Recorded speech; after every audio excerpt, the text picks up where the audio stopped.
श्री स्वामी समर्थ। तुम्हा सर्वांचं माझ्या चॅनलमध्ये मनापासून स्वागत आहे। तर बघा गणपती बाप्पा आता फक्त 2 दिवस आहे, ज्यांचे गणपती विसर्जनाचे झाले असेल किंवा नसेल अशा सर्वांनी एक अतिशय प्रभावी मी तुम्हाला आजच्या व्हिडिओ सांगणार आहे। गणपती विसर्जना अगोदर गणपती बाप्पांच्या जवळची एक वस्तू आपल्याला तिजोरीत ठेवायची आहे। तर ती वस्तू काय आहे आणि हा उपाय आपल्याला कशा प्रकारे करायचा आहे याबद्दलची संपूर्ण माहिती मी तुम्हाला आजच्या व्हिडिओमध्ये सांगणार आहे। व्हिडिओ पूर्ण बघा जेणेकरून तुम्हाला संपूर्ण माहिती मिळेल। जर तुम्ही चॅनलवर नवीन असाल तर चॅनलला सबस्क्राइब करायला मात्र विसरू नका आणि व्हिडिओला लाईक करायला मात्र विसरू नका।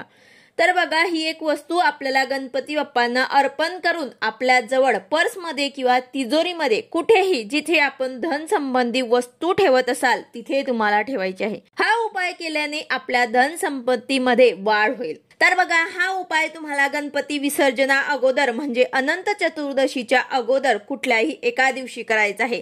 तुम्ही आज करा किंवा उद्या करा किंवा अनंत चतुर्दशीच्या दिवशी सुद्धा तुम्ही केला तरी सुद्धा चालेल। आता ज्यांचे गणपती अनंत चतुर्दशीच्या दिवशी विसर्जन होणार असतील त्यांनी त्या दिवशी सुद्धा केला तरी सुद्धा चालेल। पण ज्यांचे गणपती विसर्जन झाले त्यांनी काय करायचं आहे तर त्यांनी घरातील देवघरातल्या आपल्या गणपती जवळ हा उपाय करायचा आहे। हा उपाय आपल्या गणपती विसर्जना अगोदर म्हणजेच अनंत चतुर्दशीच्या अगोदर आपल्याला करायचा आहे। आता तुम्ही गणपती बसवले आहेत तिथे करा किंवा देवघरातल्या गणपती जवळ केला तरी सुद्धा चालेल। पण ज्यांचे गणपती विसर्जन झाले असतील त्यांनी हे बसवले आहेत त्यांनी गणपती पार्थिव गणपती जिथे आहेत तिथे तुम्हाला केला तर अतिशय उत्तम। आता या उपायासाठी तुम्हाला एक वस्तू गणपती बाप्पांकडे ठेवायची आहे। तर ती वस्तू कोणती आहे तर तुम्हाला 5 वेलची घ्यायची आहे आणि ते कुठनंही खराब झालेल्या किंवा तुटलेल्या नसाव्यात। नवीन तुम्हाला व्यवस्थित असलेल्या अशा 5 वेलची घ्यायची आहे। ते तुम्हाला तुमच्या उजव्या हातामध्ये घ्यायचे आहे। उजव्या हातामध्ये मूठ बंद करायचे आहे आणि ओम गण गणपते नमः असा मंत्र तुम्हाला 108 वेळा म्हणायचा आहे। गणपती बाप्पांच्या मंत्राचा जप करायचा आहे। गणपती बाप्पांजवळ बसून तिथेच तुम्हाला गणपती बसवले आहे तिथे तुम्हाला बसून तुम्हाला हा उपाय करायचा आहे। तसेच तुमचे गणपती जर विसर्जन झाले असतील तर तुम्ही देवघरासमोर बसून हा उपाय करायचा आहे। या मंत्राचा जप झाल्यानंतर ते 5 वेलची आहे ते तुम्हाला गणपती बाप्पांच्या चरणी अर्पण करायचे आहे। या वेलची तुम्हाला 1 दिवस तिथेच अशाच राहू द्यायचे आहे। म्हणजे जर तुम्ही आज हा उपाय केला तर उद्या दुसऱ्या दिवशी तुम्हाला ते उचलून तुमच्या तिजोरीत ठेवायचे आहे। जर तुम्ही उद्या केला तर तुम्ही परवा उचलू शकतात। तर अशा प्रकारे दुसऱ्या दिवशी आपल्याला ते उचलून आपल्या तिजोरीमध्ये किंवा पाकिटात पर्समध्ये तुम्हाला ठेवायचे आहे। परंतु या वेलची तुम्हाला वर्षभर त्याच ठिकाणी ठेवायची आहे।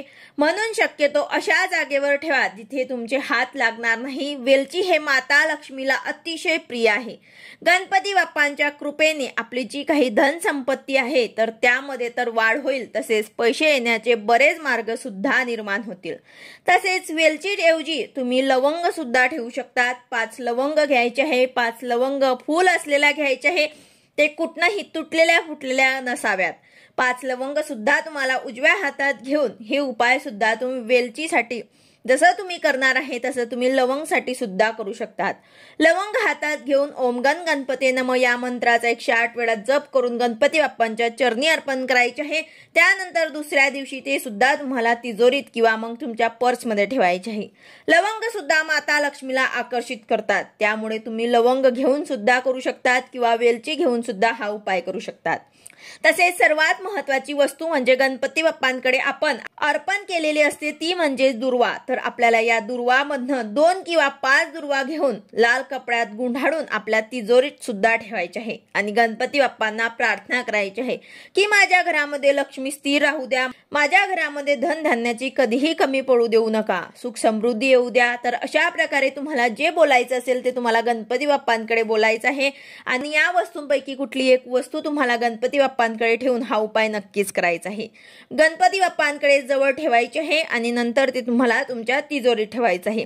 वर्षभर तशीच तुम्हाला ती वस्तू राहू द्यायची आहे। परत पुढच्या वर्षी जेव्हा गणपती बाप्पा बसणार तेव्हा तुम्ही हे वस्तू विसर्जन करून द्या, पुन्हा हा उपाय करू शकतात। तर अशा प्रकारे अतिशय प्रभावी उपाय आहे। तुम्हाला नक्कीच या 2-3 दिवसांमध्ये आवर्जून हा उपाय करायचा आहे। ज्यांच्याकडे गणपती असतील त्यांनी सुद्धा करा, ज्यांच्याकडे विसर्जन झाले असतील त्यांनी सुद्धा आपल्या देवघरातल्या गणपतीकडे हा उपाय नक्कीच करायचा आहे। व्हिडिओ आवडला असेल तर लाईक करा, शेअर करा, सबस्क्राईब करा। भेटूया अशाच नवीन व्हिडिओ सोबत। श्री स्वामी समर्थ।